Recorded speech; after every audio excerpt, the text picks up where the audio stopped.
তৃণমূলে ভোট দিন।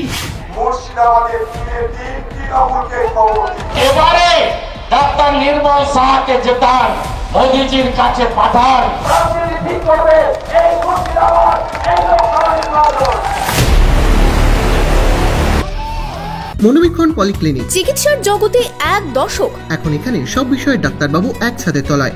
ফোন করুন 7477799515 এই নম্বরে। এরা হচ্ছে বীজমূল, একে অপরের পরিপূরক। যখন যার দরকার লাগে তার নেতাকে ওইদিকে পাঠিয়ে দেয়, আমাদেরকে বোকা বানায়। হরিহরপাড়া নির্বাচনী সভা থেকে একযোগে বিজেপি, তৃণমূল কংগ্রেস ও সিপিএমকে আক্রমণ আইএসএফ চেয়ারম্যান নওশাদ সিদ্দিকীর। শুক্রবার সন্ধ্যায় হরিহরপাড়ার খলিলাবাদ এলাকায় মুর্শিদাবাদ লোকসভা কেন্দ্রের প্রার্থী হাবিব শেখের সমর্থনে সভায় যোগ দেন নওশাদ সিদ্দিকী। সেই সভা থেকে তৃণমূল ও বিজেপিকে একযোগে আক্রমণ করেন নওশাদ। তৃণমূল আর বিজেপিকে আলাদা? আলাদা? এরা হচ্ছে বীজমূল, একে অপরের পরিপূরক। যখন যার দরকার লাগে তার নেতাকে ওইদিকে পাঠিয়ে দেয়, আমাদেরকে বোকা বানায়।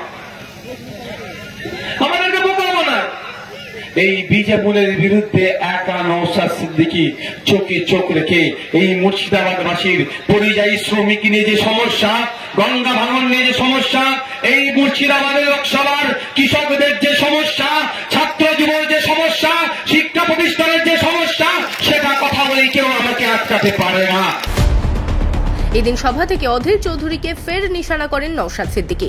এরা কেন আমাদের বিরোধিতা করছে বুঝতে পেরেছেন? ছোট মোদী, ছোট মোদী চাই উনি একাই নেতা থাকবে, মুর্শিদাবাদের লাঠি ঘোরাবে। ছোট মোদী দিনের শেষে এসে ভোটের সময় মাথায় টুপিটা পরবে, হাজির রুমালটা করে নেবে, যেন মনে হবে এই মাত্র সদ্য হজ করে এসেছে। ছোট মোদী চাই না মুর্শিদাবাদ থেকে কোন লিডার হয়ে উঠুক। আমি বলছি 25 বছরের লিডার তো, 25 বছরের এমপি তো। এই ছোট মোদী ছাড়া দ্বিতীয় একটা মুসলিম ঘর থেকে, দলিত ঘর থেকে, আদিবাসী ঘর থেকে বা উচ্চবর্ণের বাড়ি থেকে একটা কংগ্রেসের দ্বিতীয় নেতা মুর্শিদাবাদে তৈরি করেছে ছোট মোদী। এই ছোট মোদীর হাত থেকে আপনারা যদি বাঁচতে চান, ছোট মোদী এখন যাদের হাত ধরেছে তারাও কিন্তু ভয়ঙ্কর রূপ নিচ্ছে আগামী দিনের জন্য। কারণ তাদেরকে আমরা একবার সুযোগ দিয়েছি, আমাদের কিচ্ছু করেনি। তাই আপনাদের বলবো সজাগ সতর্ক হন। ভোটের দিন যত এগিয়ে আসছে বাড়ছে ভোটের উত্তাপও। Bureau report, imagine community media.